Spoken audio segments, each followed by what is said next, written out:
Hi, everyone. This is acyuta-bhava from Nightlight Astrology. Happy Monday, everybody. Today, we're going to take a look at a birth chart. I'm going to give you a few tips for reading a birth chart, specifically looking at the lunar phase and how much information can be gained just by taking a look at the lunar phase in a chart, and also looking at congregations of planets in whole sign places. So we'll take a look at that. I do this as a way of helping people who are at home learning how to read birth charts, who may not have the time, the energy, the resources to devote themselves to one of my full programs. At the same time, I also use these little teaching sessions on birth charts to promote my program. So kind of both at once. Before I do that, I'm also going to take a minute to look at the dark moon today and some of the aspects forming with the dark moon, because they're quite potent. So that's our agenda for today. Before I do that, I want to remind all of you that my new class, Ancient Astrology for the Modern Mystic, my first year program, begins in June. We just finished our last class of the year for my program that started last June. And we had a nice closing circle yesterday. And gosh, there was, it was several hundred people that went through that class. So congrats to everyone for finishing the program. Many of those students are going on to my year 2 or horary classes, which also begin in June. And I'm excited to welcome a new program out. This will be my 22nd program that's gone through this course. So you can go to my website, nightlightastrology.com, go to the courses page, and click on the first year course. This is the starting point. It's a 1-year program in ancient astrology over 12 months. We talk about the history and philosophy and sort of spiritual roots of astrology, the basic astronomy.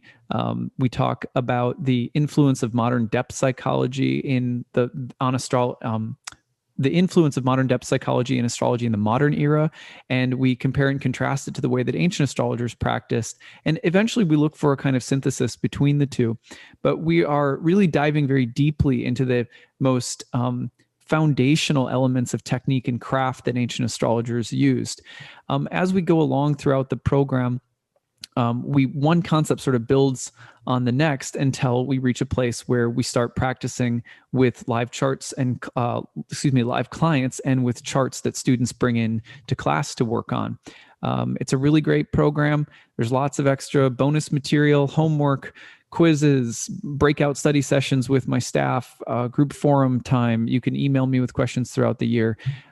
And again, we have a really great kind of practicum section of the program where you actually get to see live readings done, and then we break down those readings together afterward. Anyway, it begins on June 13th. We meet typically 3 weeks on for about 2 to 3 hours each week, and then a week or two off, and we go like that through modules for a year. There's also 12 guest lectures on the year. You can choose a variety of different payment plans. We have need-based tuition for people who might need some help. We have a normal payment plan, and then we also have the early bird for those people who want to save $500 off if you pay in full before the start of the program. All right, so that's my spiel. Thank you guys, and I hope to see some of you in class soon. Now let's take a look at this dark moon that's forming. Right now it's a balsamic moon, and I want to give you just a sense of where we are at in the moon cycle right now, because this dark moon is a little bit more intense. Tomorrow we're going to be talking about the new moon. You can see it forming right here in Taurus. The new moon in Taurus will happen tomorrow. That's May 11th. So we'll visit that tomorrow. But for today, the most important thing to notice is that the moon in Taurus, though exalted and very strong, is also going to go through the conjunction with Uranus and the square to Saturn. So you're talking about the potential for some hiccups, let's call them, right as the dark moon is coming through. Now, the dark moon is a space that's either very restful, a little otherworldly, mystical, transcendental. It feels like you're shedding that skin from those layers from the lunar cycle, and really, I recommend it this time of the month. I mean, when we had a yoga studio, dark moon time was always the most yin of the practices that I or my wife would typically lead. So, when you're looking at this energy coming through the dark moon and seeing that it can be really bumpy, the conjunction to Uranus, of course, later this afternoon, here we're talking about May 10th, later this afternoon, that can bring some twists and turns and some unexpected excitement. And, when that's happening at this deep kind of restful place, you have to be careful. If you're pushing too hard at the wrong time of a lunar cycle, and then you hit an aspect like this, it can be a lot bumpier. So I'm recommending to everybody today, like, don't be surprised if some of that kind of erratic Uranian energy comes through later in the day. And you just have to kind of prepare yourself for that and make sure that you're not trying to, I would like lay low today if I could, and then the square to Saturn comes in, and the square to Saturn can feel limiting. It can feel a little moody or depressive or heavy. So that Uranus Saturn square, that push pull between the erratic, expansive, revolutionary qualities and the more stern or isolating, restrictive qualities, or the kind of mature, sober qualities of Saturn, those two energies, anytime planets are passing through and connecting to both of them at once, that square is being activated. So under a dark moon, when that's happening, you just want to be careful. There's, I would almost say, like, the be careful of trying to turn the page too quickly on the moon cycle. There's some last very deep letting go that's going to happen today into tomorrow. Normally I don't talk a whole lot about just one day within a lunar cycle outside of the new and full moons, but this one struck me just because this aspect from the moon to Uranus is also hitting a sextile with the fallen Mars in Cancer. So there's a potential for later this afternoon for there to be like a little eruption of more like pent up energy coming out in ways that are not totally easy to deal with. I think it'll be okay. The sextile to Mars, even if Mars is a little dinged up, the sextile is a positive aspect. The square to Saturn also should provide some containment, and the transit is relatively brief. So I think anything that comes up that's a little bit more volatile today with this dark moon would be contained pretty quickly, or would receive some real, like a kind of a mature check from Saturn, and some, some, what do I want to call it? Some wisdom, some like elder wisdom, it's like Uranus and the moon with Mars could feel a little bit like wild, whereas Saturn will kind of rein things in a little bit. So I think today will be okay overall, but be careful. Don't be pushing things too much later today, and try to lay low, try to relax and be receptive and open to what happens. Try not to have much of an agenda today. That's my advice anyway. Okay, so that being said, now what we're going to do, and like I said, tomorrow we'll visit the new moon in Taurus so that everyone just has a feeling for what that's all about. Now, what I want to do next is to open up the chart of a woman that came into one of my classrooms a while ago, and I'm going to do just a really pared down version of some of what we talked about in my classroom so that you guys can see what kinds of things we do. So, and this is also useful if you're at home studying, and like I said, maybe you don't have the time, energy, resources to take a full year program from me or whoever else, and it's helpful to just have some tips. So in this chart, you're seeing we use in my classroom, we work with the traditional 7 planets and whole sign houses, and we're really learning how to read the basics and really get down to that foundational level of technique that can make your readings very clear and organized and concise and predictively accurate. One of the things that I do when I look at a chart is I start by saying, are there any major themes gathering through aspects and congregations of planets? And yeah, in this chart, there is. You can see 2 of the traditional 7 in the 9th house, including the moon, and you can see 3 of the traditional 7 in the 1st house, along with the ascendant and the north node of the moon. And so that creates, we've got 5 of the traditional 7 planets that we analyze connecting in a whole sign trine, air signs, between the 9th and the 1st. This is a disseminating moon. It is a waning gibbous moon, almost last quarter. And one of the things that we can do right away when you see the 9th and the 1st activated in the lunar cycle by a waning gibbous is to form a simple statement.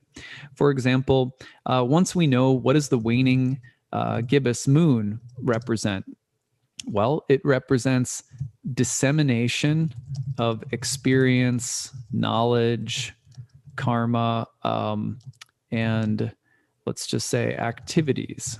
So a dissemination of experience, knowledge, karma, activities, all just different words for the same thing. I'm just using sort of synonyms here. But it typically means that what a person has learned or understood or experienced will need to flow outward from them into the world in some way. In the same way that we're really using the image of the moon shedding its light as after the full moon as something that has gathered something together and then disseminates or lets it go outward. And into the world, in this case, comes from the fact that the moon is the ruler of the midheaven and the 10th house and the lot of fortune in the 10th house, and is in a very visible place above the horizon. So the 10th house was called praxis, which means action. And in one sense, it can speak to your career and the kinds of things that you do in the world. But more broadly speaking, and this is very important because too many people will focus specifically on one's reputation or one's career, which is a mistake. The broader definition of the 10th house means the course of action that one takes in the world. The world meaning where there are social or societal ramifications. Now, for most of us, that of course will include our career, but it's a little bit broader than that because it has to do with the idea of the way that one understands oneself as a social animal and the way that one acts or behaves in the world, the actions and practices that one has in the world. Now, with the moon ruling that place and disseminating in its disseminating phase in the 9th house along with Mars, you get the feeling of someone who's going to be disseminating something of their gathered experiences out into the world.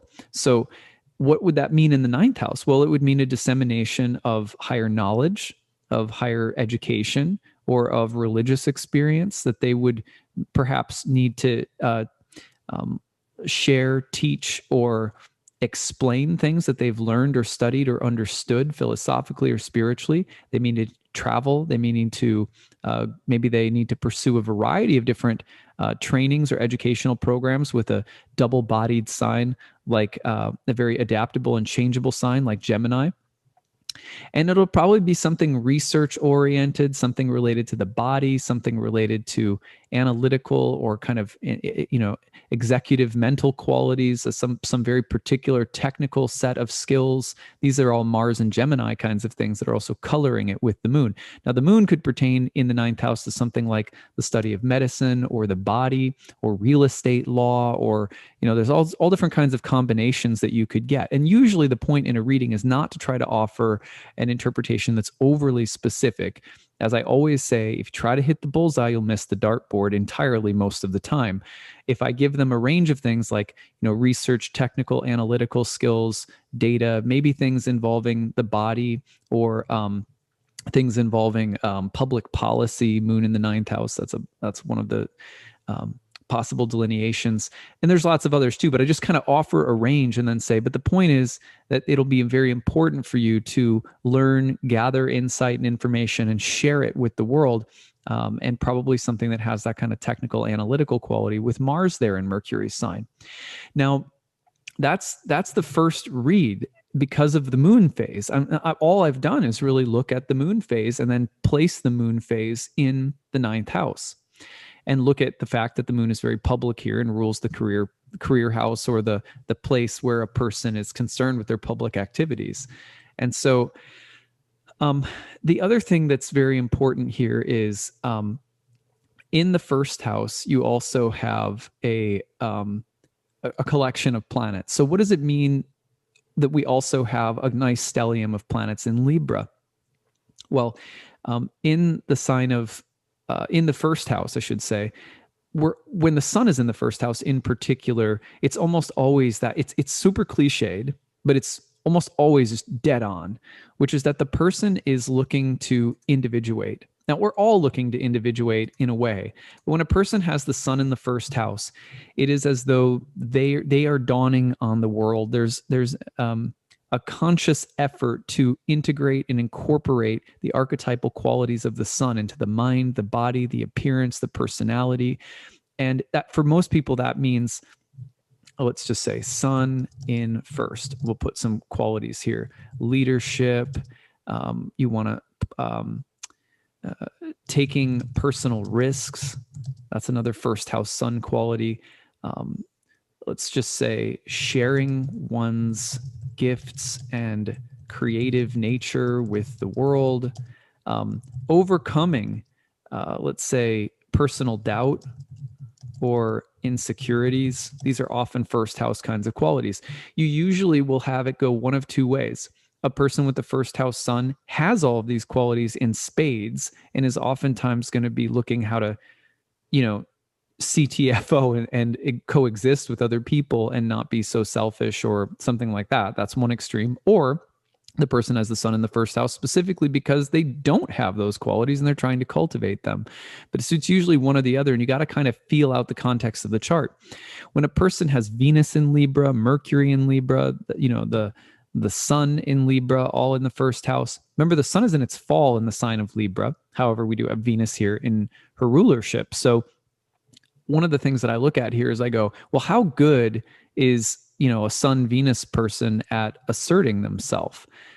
Sometimes the Libran in particular is going to have a hard time deciding or determining what they want because they tend to be harmonizers. And as you guys know, I'm preaching to the choir. You guys probably listen to this, probably all know this about the sign of Libra, that it can indicate people who have an easier time making judgments when there's an objective criteria, like an interior designer or, where you have like a data bank in your mind of different colors that work together and that don't work together, or styles that work together and don't work together, or even the pre-existing criteria of the law or the rules or codes of some kind of system or institution to refer back to and then use them to make judgments. But if you have to make a judgment based on something as subjective as your own soul, that could be more difficult for a Libra in the first house kind of person. It could be more challenging to figure out what kinds of risks are worth taking for myself, how to share myself with the world, and making sure that the version of yourself that you're bringing out to the world isn't simply about appearances or about being pleasant to others. Sometimes you're going to upset people. Sometimes you're not going to be pleasing to other people. Okay, so anyway, you take these Libran challenges, the kind of Libran individuation challenges, and now I'm not using the nodes here. Some people may say, hey, that sounds like a north node in the first house kind of placement. It's actually not where I'm going with this. We'd have a very different read of the nodes in ancient astrology. And so, there's I almost like need to do a separate video to explain that. It's in this case, the reason we're pointing toward that sense of this is what I have to do in the first house is because of the stellium, because of the sun. And then specifically, we're saying that this individuating will also come specifically through the desire to develop and share higher knowledge, truth, religious experience, etc., with other people. Okay, so there's other things in this chart that we could look at that we did look at in this session. For example, the moon is in a very tight opposition with Saturn. That's really interesting. Super interesting aspect that's forming in the chart that also took up a good deal of our reading. But for now, I just wanted to show you guys how simple it can be to look at two whole sign houses, to look at the phase of the moon, and to put things together topically. I'm not analyzing or breaking down Venus, Mercury, and the sun and differentiating them super carefully. As you can tell, I'm sort of creating a very general and simple delineation based on a concentration of energy in Libra in the first. Knowing what we know about Venus-ruled signs in a house that has a lot to do with personality and selfhood. And then also the disseminating moon connecting by trine to that house from the ninth. What does that mean altogether? So this was the delineation that I offered at the start of the reading, demonstrating some of the techniques that we study in my program. When getting the feedback from the client, here's what she had to say. And this was pretty cool. So she was like, okay, here's her story. So she, earlier on in her life, she went to, she was married, And I might get certain details of the story. It's been a couple of weeks since I did this, so it might get some certain details of the story a little mixed up. But the gist of it is here. She went to school. She was married and wanted to go back to school. But she was using all of her time, money, energy, resources to support a spouse's endeavors and business. And she really wanted to go back to school, but his job and his business took sort of the lead. So she sacrificed, and then what happened was he started struggling with addiction, and the marriage broke off right at the point where she was also returning to school. So she starts doing something for herself in the way of that ninth house moon. I need to learn. I need to study. I need to share knowledge with the world. I need to become more of myself, especially through ninth house matters. And that was rewarded, with divorce when he wasn't number one anymore. And she goes back to school right at that time. He starts struggling with addiction, and they end in divorce. Then she hasn't been married since then, and she's been primarily alone at this point in her life. That's oftentimes the case with first house people. A strong energy in the first house might mean that there's periods of time in life where you need to be alone or learn to be alone. Now, sometimes it's the opposite. Sometimes first house people are going to be, they tend to be alone, but they might be learning how to be with others or how to not be as self-focused. It really depends. And no, it does not depend on the nodes.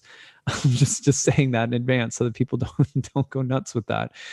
It's a little different. We read it differently in ancient astrology. The context is not purely based on the position of the nodes.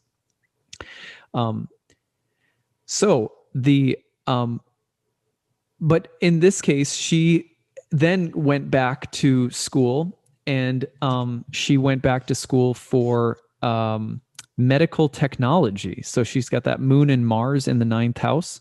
I'll flash it back up on the screen again. And she went back to school for medical technology. So you can see right there, there's that moon and Mars, and it was medical research or something like that. It was medical lab research or something. So it was a research in medicine research, higher degree that she got. And it was one of, I guess, several other instances in her life where she has had to, she's kept going back to receive more education, more training, taking more programs, and developing more of a confidence in being alone and being knowledgeable and sharing her knowledge and intelligence with the world. And a lot of it stemmed from this early marriage that where she was totally supporting this other person, right? Just like that. So now, okay, so that's another great example of how you can take a look at the moon phase and how you can take a look at the presence of congregations of planets in houses and tell a story that's very accurate and get right to the heart of the matter. At any rate, hopefully this was helpful for all of you guys out there who are studying on your own, at least just getting some sense of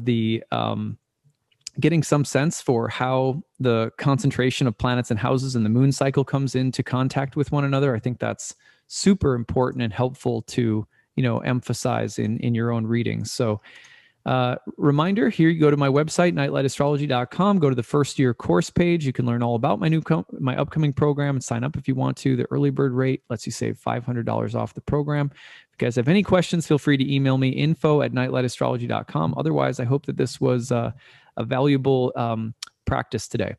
And we'll see you tomorrow for the new moon in Taurus. Take it easy, everyone. Bye.